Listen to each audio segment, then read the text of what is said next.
भगवान की जय। श्रावण मास का 24वां अध्याय। कृष्ण अवतार तथा राजा महासेन की कथा।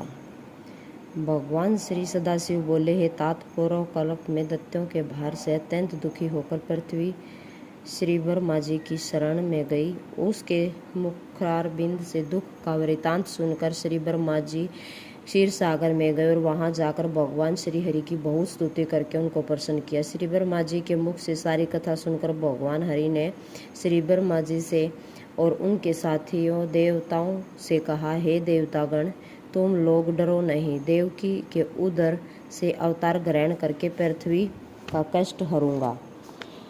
आप सब देवतागण पृथ्वी पर जाकर यादव रूप से उत्पन्न हो। ऐसा कहकर भगवान अंतर्ध्यान हो गए। भगवान के देवकी के उदर से उत्पन्न होकर कंस के डर से वसुदेव ने उनको गोकुल में नंद बाबा के यहाँ रखा। भगवान जब थोड़े बड़े हुए तो उन्होंने मथुरा में आकर गणों सहित कंस का वध कर डाला। तब मथुरा निवासियों ने भगवान से प्रार्थना की, हे कृष्ण, हे महायोगिन, हे भक्तों के अभयदाता देव, शरणागत वत्सल, आपको हम लोग नमस्कार करते हैं, हमारी रक्षा करो। हे देव, हम आपसे कुछ प्रार्थना करना चाहते हैं, उसे आप सुनिए। हे देव, किसी को भी आपके जन्मदिन का ज्ञान नहीं हुआ। जान लेने पर हम सब उस दिन वृद्धापनोत्सव करेंगे। भगवान ने उन लोगों की भक्ति, श्रद्धा और तथा अपने में आत्मीयता देखकर उन लोगों के जन्म दिवस में होने वाले कार्य को कहा।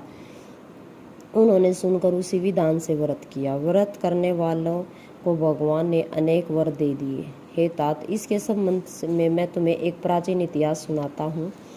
अंग देश में उत्पन्न मित्रजित नामक एक राजा रहता हुआ था। उसके पुत्र का नाम महासेन था। वह सत्य के मार्ग पर चलने वाला तथा अत्यंत साधु स्वभाव वाला था। वह प्रजा की देह प्राण से रक्षा करता था। प्रजा भी उससे पर जान छिड़कती थी। लेकिन अचानक वह पाखंडियों के साथ रहने लगा और वह राजा, जो कि कभी धर्मात्मा था, वह धर्म में लग गया। वह वेद शास्त्र तथा पुराणों की निंदा करता था और वर्णाश्रम में धर्म से बहुत द्वेष करता था। हे तात, इसी प्रकार बहुत काल बीत जाने पर उसकी मृत्यु हो गई।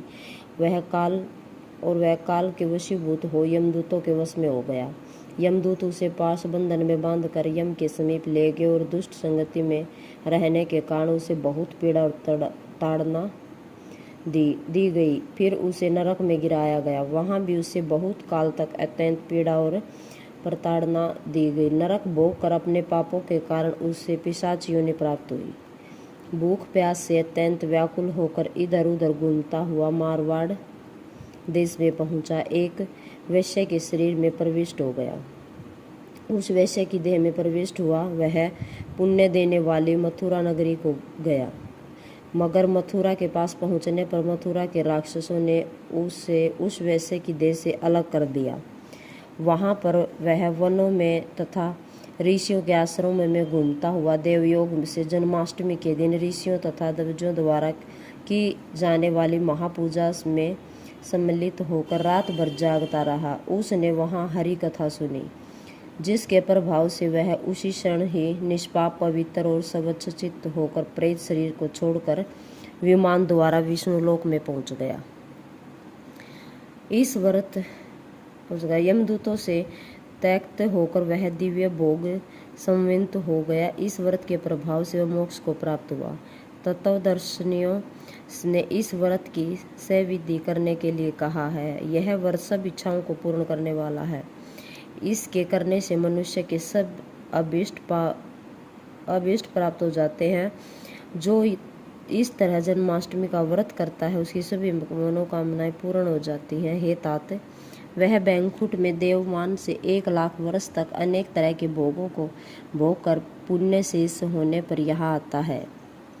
वह इच्छा, समृद्धि तथा सब अशुभ रहित राजवंश में उत्पन्न होता है। विद्वानों को चाहिए कि सदा कृष्ण जन्म का विधान लिखकर दूसरों में इसका प्रचार करें और सर्वशोभा संवित कृष्ण जन्म का एक जगह संभार इकट्ठा करें। जिस जगह पर व्रत और उत्सव सहित पूजा होती है, वहां पर कभी भी परचक्कर का भय नहीं होता। उस स्थान पर मेघ स्वेच्छा तथा से वर्षा करता है। जिस घर में भगवान श्री कृष्णचंद्र जी महाराज की पूजा होती है वहाँ सब प्रकार की रिधियाँ होती हैं तथा प्रेत आदि का भय नहीं होता।